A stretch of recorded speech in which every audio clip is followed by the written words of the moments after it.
کہا جاتا ہے ہر دل میں ایک چراغ ہوتا ہے، لیکن کچھ دل ایسے ہوتے ہیں جن پر خود آسمان جھک کر روشنی اتارتا ہے۔ یہ روشنی عام نہیں، یہ وہ نور ہے جو وجود کو جلا کر رکھ دیتا ہے۔ یہ وہ لمس ہے جو بندے کو میں سے وہ بنا دیتا ہے، اور یہی لمحہ تجلی کہلاتا ہے۔ تجلی وہ آہٹ ہے جو کسی فقیر کے سینے میں گونجتی ہے اور پھر پوری کائنات اس کی دھڑکن بن جاتی ہے۔ یہ وہ سرور نہیں جو لفظوں سے بیان ہو سکے، یہ وہ جلال ہے جو نفس کو مٹاتا ہے اور حق کو ظاہر کرتا ہے۔ فقیر کے لیے تجلی کوئی تجربہ نہیں، یہ اس کی پہچان ہے، کیونکہ جب تجلی اترتی ہے تو فقیر باقی نہیں رہتا، صرف وہ رہ جاتا ہے۔ السلام علیکم محترم ناظرین، آپ دیکھ رہے ہیں داستان اردو، جہاں بات لفظوں کی نہیں حال کی ہوتی ہے۔ آج ہم ایک ایسے راز کی طرف بڑھ رہے ہیں جسے نہ علم سمجھ سکا نہ عقل سنبھال سکی۔ تجلی، وہ لمحہ جب خالق مخلوق کے پردے سے جھانکتا ہے۔ اگر آپ اس سفر میں ہمارے ہمراہ ہیں تو داستان اردو کو سبسکرائب کیجئے، ویڈیو کو لائک کیجئے اور اس پیغام کو اپنے دوستوں کے ساتھ ضرور شیئر کیجئے۔ چلیے بلا تاخیر چلتے ہیں اس مقام کی طرف جہاں تجلی اترتی ہے اور فقیر فنا میں بقا پاتا ہے۔ اعوذ باللہ من الشیطان الرجیم، بسم اللہ الرحمن الرحیم۔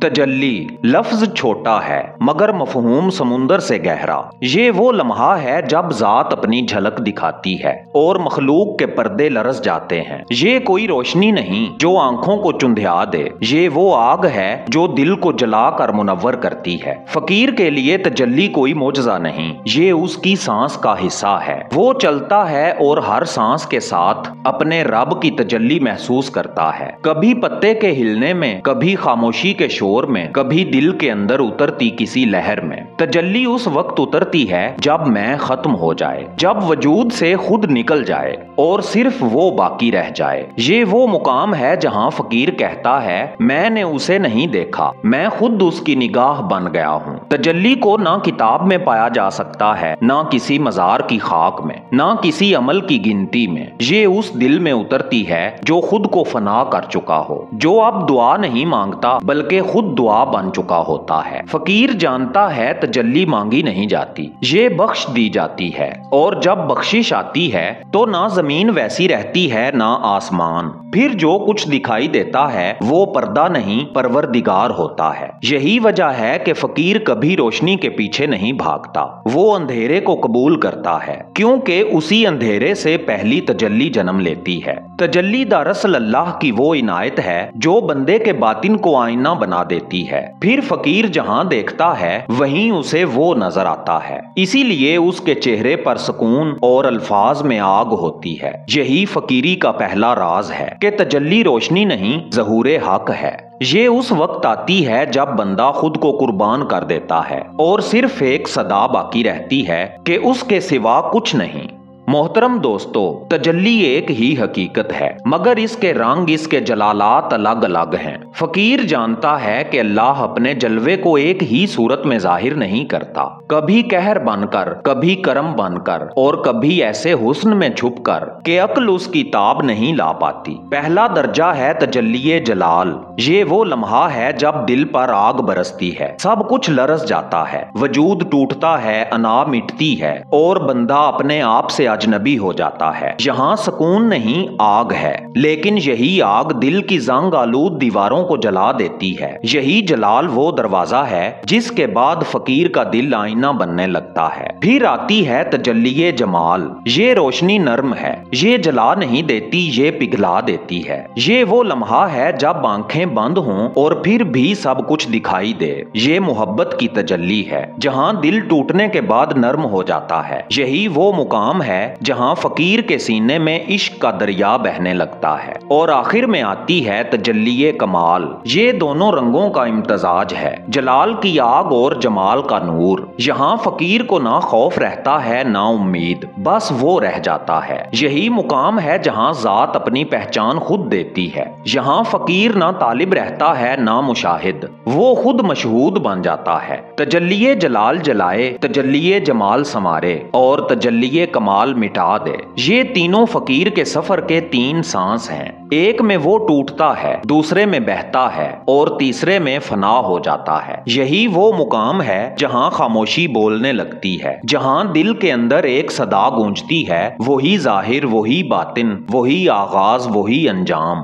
معزز دوستو، کبھی آپ نے محسوس کیا کہ کسی لمحے، کسی نظر، کسی خاموشی میں وقت ٹھہر جاتا ہے؟ یہی وہ لمحہ ہوتا ہے جب تجلی حق ظاہر ہوتی ہے۔ یہ نہ نور ہے، نہ سایہ، نہ آواز، نہ خاموشی۔ یہ وہ ہونا ہے جو سب کچھ نہ ہوتے ہوئے بھی سب کچھ ہے۔ تجلی حق کسی درخت پر بھی اتر سکتی ہے جیسے طور پہ اتری، کسی دل پہ بھی اتر سکتی ہے جیسے نبی اکرم صلی اللہ علیہ وآلہ وسلم کے دل پہ اتری۔ لیکن یاد رکھیے، یہ تجلی نظر سے نہیں، فنائیت سے دکھائی دیتی ہے۔ جب نفس مٹ جائے، میں مٹ جائے، صرف ہو باقی رہ جائے، تب دل کے آئینے پہ وہ نور پڑتا ہے جو کسی سورج کا محتاج نہیں۔ فقیر جب کہتا ہے میں نہیں، تو دراصل وہ اپنے وجود سے پردہ ہٹا دیتا ہے، اور جب یہ پردہ اٹھتا ہے تو حقیقت اپنی اصل میں جلوہ گر ہو جاتی ہے۔ یہی تجلی حق ہے جو کسی رنگ، کسی حد، کسی شکل میں نہیں، بلکہ ہر رنگ، ہر حد،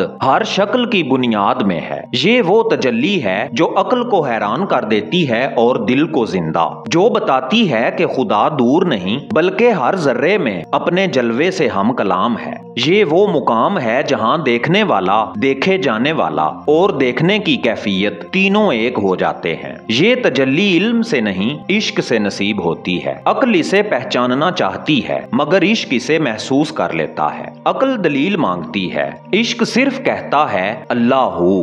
محترم دوستو، جب دل کے پردے اٹھ جاتے ہیں تو انسان اپنی اصل کو دیکھتا ہے، پتہ چلتا ہے کہ وہ خاک نہیں، نور ہے۔ یہی وہ لمحہ ہے جب بندہ تجلی حق کا مظہر بن جاتا ہے۔ فقیر جانتا ہے کہ خالق اور مخلوق کے درمیان کوئی دیوار نہیں، یہ دیوار نفس نے کھڑی کی تھی، اور جب وہ گر گئی تو انسان نے خود میں رب کا جلوہ دیکھا۔ یہی وہ مقام ہے جہاں بندہ محبوب ہو جاتا ہے اور حق اس کے حسن بندگی پہ ناز کرتا ہے۔